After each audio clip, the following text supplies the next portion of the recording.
It's already been a pretty long time since we last talked about the Lightcones. And even though we went over all of the different paths already, many more have been released since then. So today, we're diving into all of the Lightcones that were left behind in the dust. Starting off with a Lightcone I have neglected for quite some time now, I Shall Be My Own Sword. This Lightcone is a memory from Blade's point of view, and captured the moment Jingliu was finally done killing Blade over and over again. She only stopped when the blade he forged with his own hands shattered on his body. After which, she proclaimed she shall be her own sword, since all earthly instruments are useless to her. To this day, Blade uses the sword himself, since he cannot make any other weapons anymore. But there are more individuals with a troubled past. As Black Swan quickly found out in Boundless Choreo, it wasn't the best idea to dive into Acheron's memories unprepared. Because as a self-annihilator, she has been through a lot of suffering and sorrow. So much so that she fell into the nihility itself. This Lightcone is only a snippet of what happened during the dance. If you want to know what Black Swan saw inside Acheron's memories, I recommend watching the Rondo Across Countless Kalpas animation.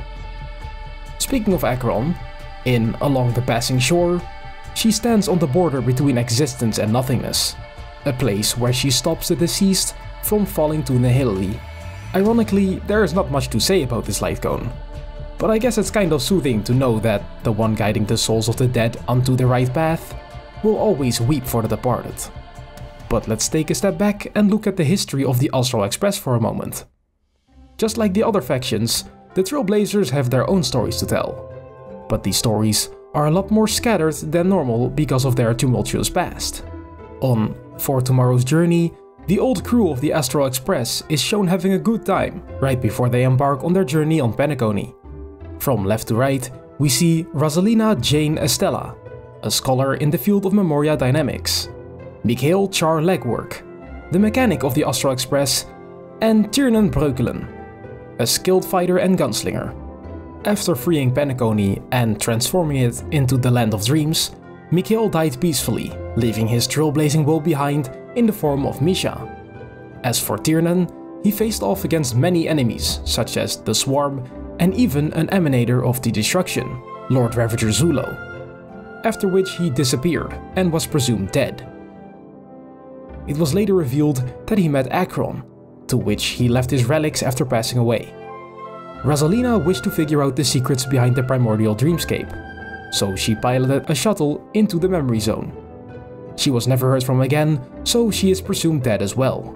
But who knows, she might be around somewhere since memory zones have some strange properties, and are ultimately all connected to their remembrance, the only faction that can hold out against the passage of time. These stories may seem a little sad at first, but in the end, the struggles of these trailblazers resulted in exactly what they wanted to accomplish. Penacony had been freed from the IPC, it had been reconnected to the Silver Rail, and the will of the Trailblaze was left behind in Misha. So the Trailblazers of the future could continue the fight for Penacony, as seen in Indelible Promise. All of this has been forgotten by most of the people in Penacony. Well, I should say almost forgotten, since Clocky's adventures in Dreamvale reflect the truth more than most realize. For example, Mikhail, Rosalina and Tiernan make an appearance as Clocky, Mirror Princess and Captain Revolver respectively. The only person loyal to the Watchmaker's legacy who is still alive and well in Penacony is Gallagher. And even he sometimes hypothesizes about what the alternative options could have been for Penacony. Nowadays, the people of Penacony all kind of follow their own agenda. Not all of them have bad intentions though.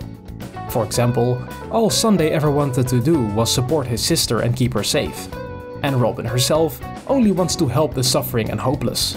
Of course, some have a more mischievous side and probably just want to play their own game. Maybe just to have fun. Or maybe there are some actual real stakes on the line. In Aventurine's case, it's most definitely the latter, since he doesn't even have to think about gambling with his own life. Because he knows he will always be the final victor. Such confidence can only be matched by someone who knows his value, perhaps even more than Aventurine. The difference being that Dr. Ratio is not stupid enough to gamble without taking care of every variable beforehand, even his body. Because how can your mind be clear if your body is not? On Flames Afar, Sam is finishing up a mission by covering for the retreat of their allies. There's already loads of gunpowder stashed inside the buildings of their target. So to be as effective as possible, all Sam has to do is act as the match to ignite the entire area. In an instant before a gaze, Argenti has found the answer he has been looking for, since everything in the universe, from music and daybreak to blooming roses, exists to highlight the beauty itself. For our sake, let's hope that Ruan Mei's experiments never obtain enough power to influence the real universe, because their dastardly plans to rule over the entirety of creation is a truly terrifying prospect. Speaking of the universe, with just a little bit of insight and understanding of fate, almost everything can be predicted. Black Swan knows as much, and uses her knowledge to hopefully guide everyone towards a better future. And that were all of the Lightcones we were missing up until now. I hope you enjoyed it. Have a good one. Bye!